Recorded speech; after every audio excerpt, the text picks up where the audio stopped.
Welcome to another episode of Hey, Have You Seen That Film? Today, the film I will be discussing is The Private Eyes from 1980, starring Don Knotts and Tim Conway. If you know who Don Knotts or Tim Conway are, then you know that you're in for a comedic treat when the two of them are together.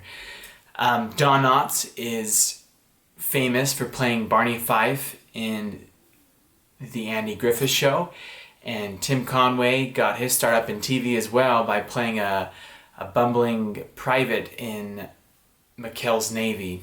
So both started in TV, but both worked their way into film and definitely brought their A game to the comedic performances in anything they did. My family, we grew up watching a lot of Don Knotts and Tim Conway, and The Private Eyes, I actually remember I was 5 years old when we rented it on VHS from a video store in the small town of Homedale, Idaho that we were living in at the time. And ever since then, it's been a family favorite. We quote it all the time to this day. So I was like 5, maybe 6 when we first watched it, and I'm 25 now, and we still love the movie. The premise of the plot, or the premise, whatever, that's the same word kind of essentially. The plot is Lord and Lady Morley are murdered on a night that they're heading out to a big party. And they're very wealthy people. And they are found dead in a lagoon. Their car is, you watch the killer do it and drive them off into the lagoon. And the team of Inspector Winship and Dr. Tart, aka Don Knotts and Tim Conway, who are doing a spoof of the famous Sherlock Holmes and Dr. Watson, are actually hired on the case by Lord Morley himself, who is dead. So right there, they're kind of, what's going on? But they show up at the manor, at the Morley Manor, to investigate, and they begin to interview the staff, as they say, and the staff is full of kooky characters. They're just a bunch of oddballs, and if you've seen the film, you know that the staff is great. They're one of the things that really makes the film funny.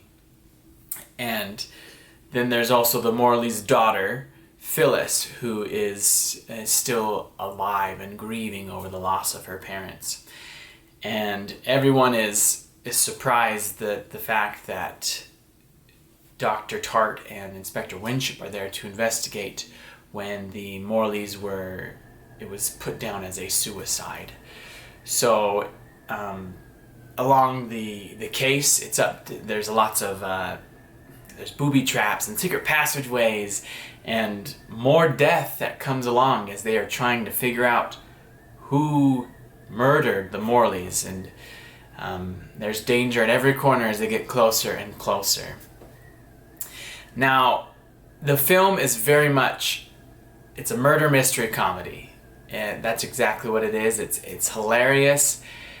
As I said, if you know Don Knotts and Tim Conway, they're known for playing the lovable goofballs or the idiots, and this isn't the first time that they've started a film together. Before this they'd actually done The Apple Dumpling Gang, The Apple Dumpling Gang Rides Again, and The Prize Fighter. So this was their 4th time actually collaborating together, and so it's easy to tell that they work well with each other, that they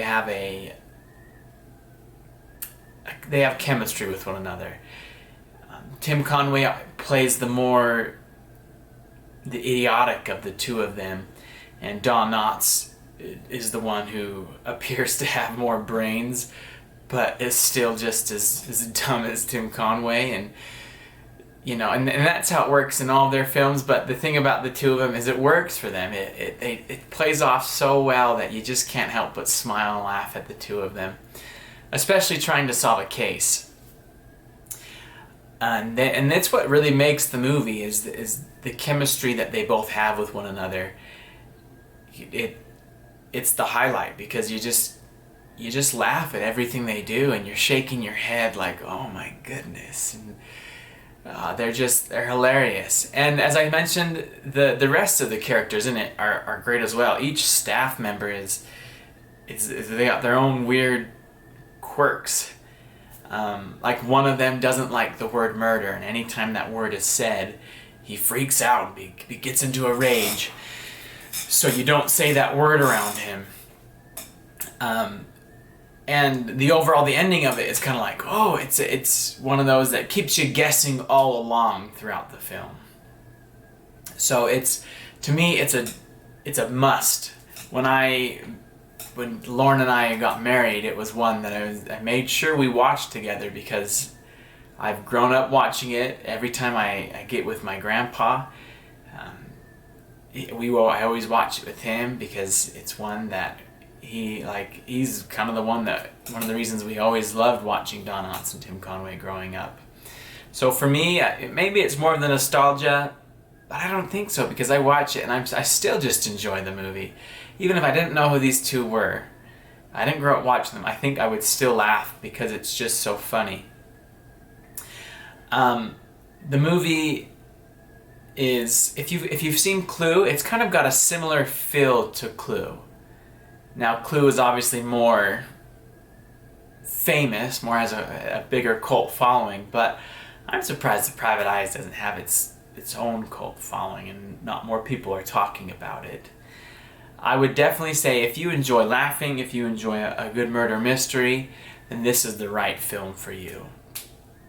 It's one that, like I said, I was 5 or 6 when I watched it, so I don't think there's anything wrong with sitting down with the whole family and watching it. There might be some scary scenes, and there might be some jokes, but nothing too over the top and too inappropriate. I think it's fine to watch with your family, which is what I love. I love being able to be like, okay, I can sit down and watch this with my children. I only have a 3-month-old, so I don't watch anything with her yet, but